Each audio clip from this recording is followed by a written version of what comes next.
most famous physical therapist on the internet.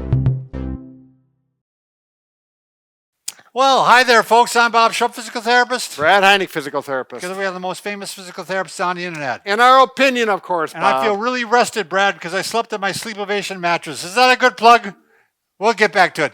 Today we're going to talk about 9 common running mistakes and how to avoid them. And we know what the mistakes are because we've been doing it for a long time. Right. Between the two of us, we've been running for 55 years. We're physical therapists. We have kids that ran in track in college. Yeah, 55 years if you go.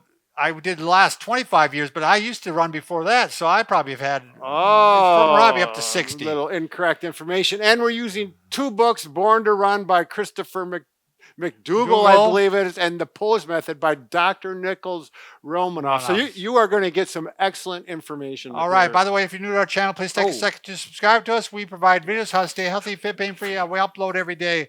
Also, go to bobandbrad.com. Go to the giveaway section because we're always giving something away. This week, a doozy. We're giving away the Sleepovation mattress. This is just a little sample of it. We're also giving away a couple Sleepovation pillows, excellent pillows. And you can find it on Facebook. The contest will be pinned to the top of the page, or you can find a 60-second version of Bob and Brad at Twitter, Instagram, and TikTok. Okay. All right. So enough of that, Bob. Let's carry on with the program. It'll be fine. All right. All right. So, Bob, as usual, with running and as we mentioned, all of our experience and whatnot, people are really looking for a pretty good program here. So let's beef it up. All right. Posture. Yeah. Posture, as it's so important in life, from walking to sitting to standing. It also is a great influence on your running and how you run and how much you're going to enjoy running and reduce pain while you're running. Exactly, because if you have bad posture when you're running, you are enhancing the pain issues you could be developing because you're getting shock absorption with it. Right. You know, I mean, so if you got a bent over posture, you're going to be putting extra stress on the neck and upper back while you're running. Right. And what we're talking about, are you running forward posture, shoulders rounded forward, your head forward, this type of a posture versus more upright? Now, it's true that we promote a slight forward lean, but with good posture, and it's a slight forward lean, not the rounded posture. And most people that have bad posture when they're running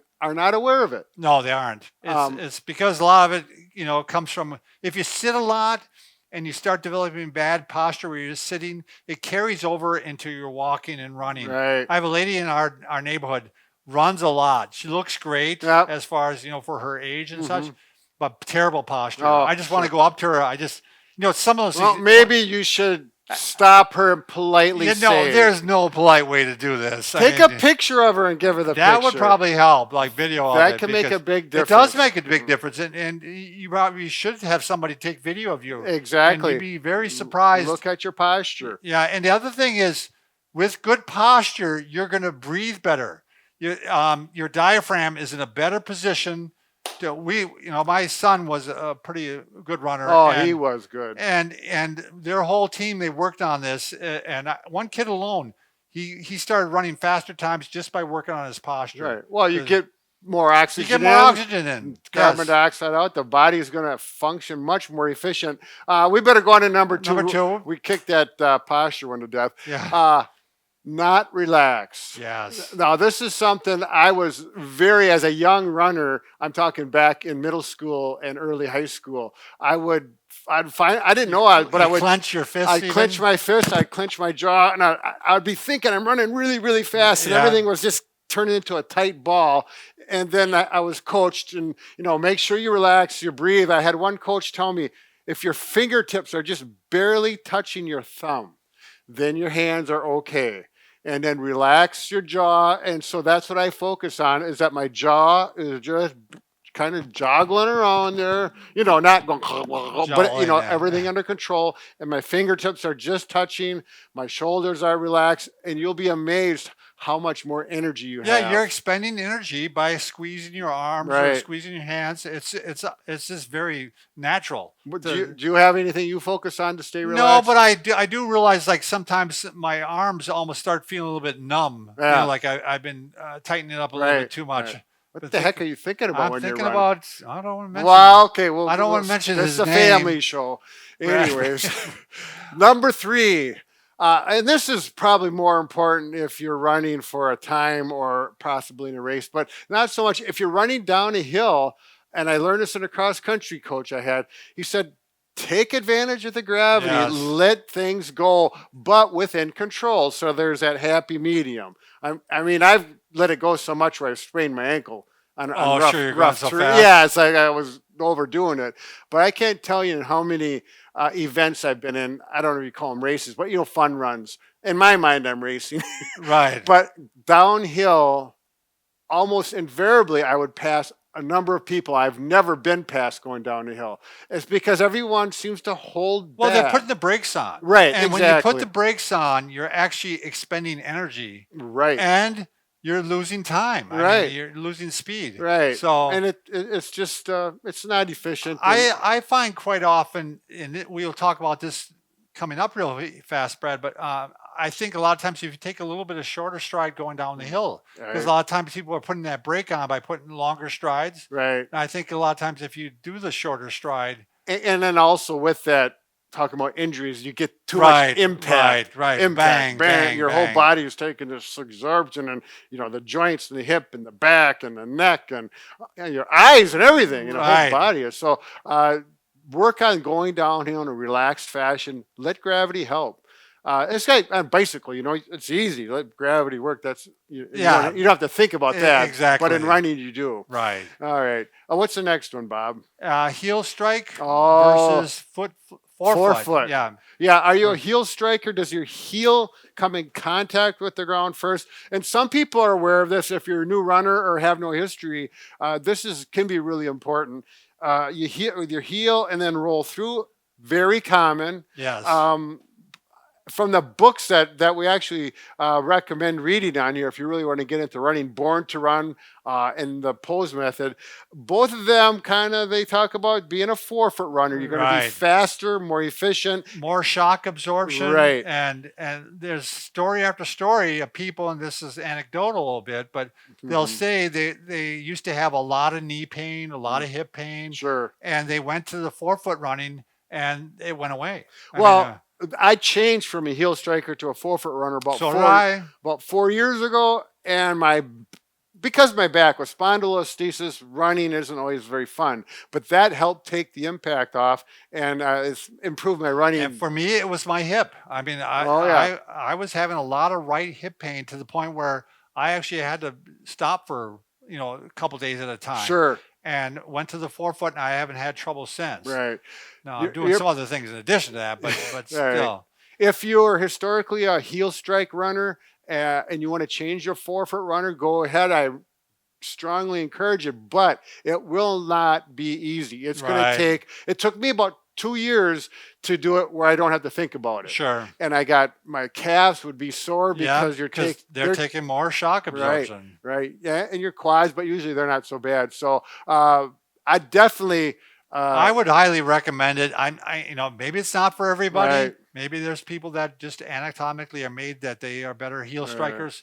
I'd read the book Born to Run. If you're a recreational runner and you want to become a forefoot runner, it's entertaining. It talks about control. It's an all-around book. It's not real scientific, so I liked it because of that. It related to my running. I don't run to be scientific. I run to enjoy it. Gotcha. So that's a good book to read that way. Long distance runners, it's amazing. They're something's wrong with them. They're a different animal. Well, they're running 100, 200 miles. It's crazy. Yeah, those are nuts. Anyways, we could go on about that forever. Number What's 5, next? too much vertical movement. Oh, and this goes along with both books. Yes. They talk about a runner that Was is going across the bridge. right, and all he could see was his head because of the way the bridge was built, and his head was just going like this. Most people, you're getting that up and down. What Brad is motion. indicating, because you might be listening on a podcast, is that the head is remaining level the whole time. If on a good runner, in a runner that doesn't have really good form, you see it bobbing up and down. Yeah. Like, Yeah. and It looks like a bobber in the water. yeah, it's not taking shock absorption well then. Right. Either. And a lot of these points overlap and Right. relate. Again, keep your body healthy. You want to run for a long time. You don't want to conk out by the time you're 60 Yeah. or whatever the case may Wonder be. who So that would be. you'll be faster if you're thinking about speed, and it's gonna take less shock on your Well, body. too much vertical movement often does occur with the heel striker. wouldn't That's you say? true. I would Yeah. say, yeah. So more if you're learning, to forward foot run, you may take care of that vertical movement. right, that all flows It together. all flows together. Yeah, and that flows with the posture thing is too. This is everything fits together in life, doesn't it, Bob? Yes, it does. Running, everything flows. We should write a book on this. Number 6, too long of a stride. Now this is such a common misconception, Brad.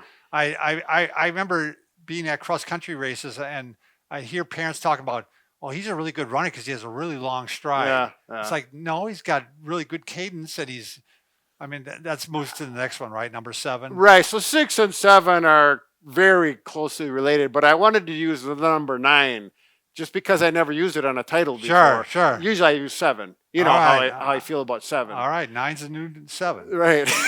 So anyways, yeah, if your cadence I always thought stretch out, you're going to be faster. You're covering more ground. Right. And it's the opposite. And those two books talk about that in detail. So you want to shorten your stride, but you want to increase the cadence, the cycling of the foot heel. Right. Where the foot hits the ground, and this threw me off completely, but after I started running, it made a lot of sense because it felt better.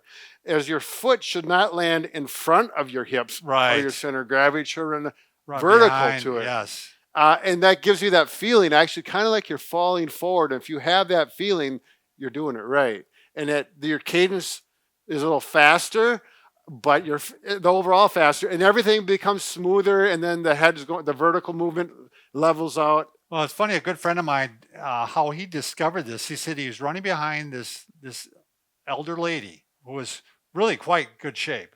He was in a race, against this woman. She was in a race too? They both were, yeah. Wow. And he's a pretty good runner. He ran like an 18-minute 5K when he was 40 some years old. Wow. He was a good runner.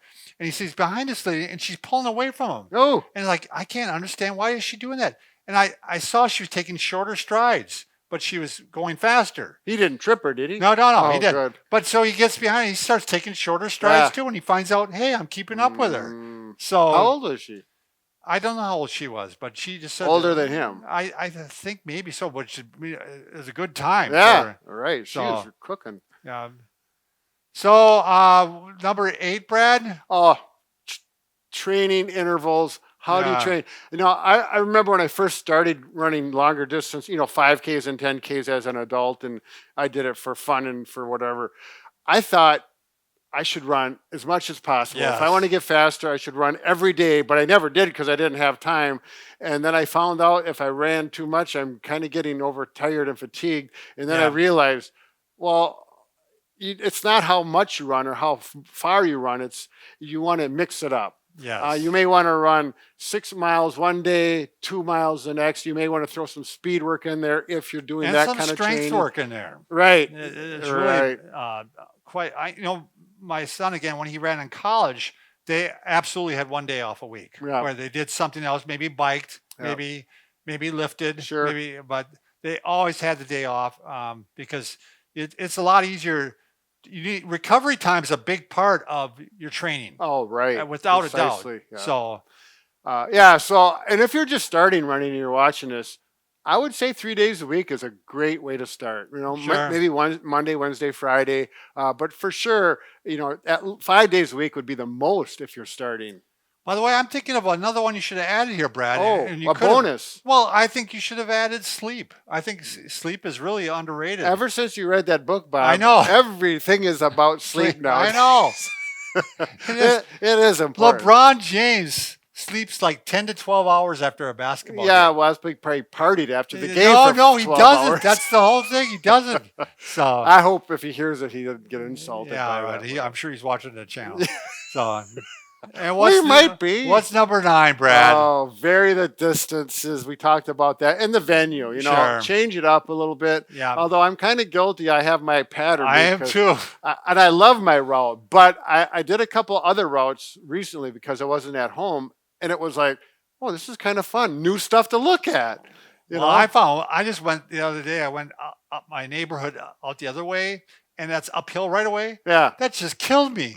Like just because I changed one little thing, Right. and I was dying. Well, that is a good point. If you Right. change your altitude and elevation, Yeah. or if you run on a trail versus on concrete, all that stuff is good. I'll for just the say as body. much as possible, run in Right. nature.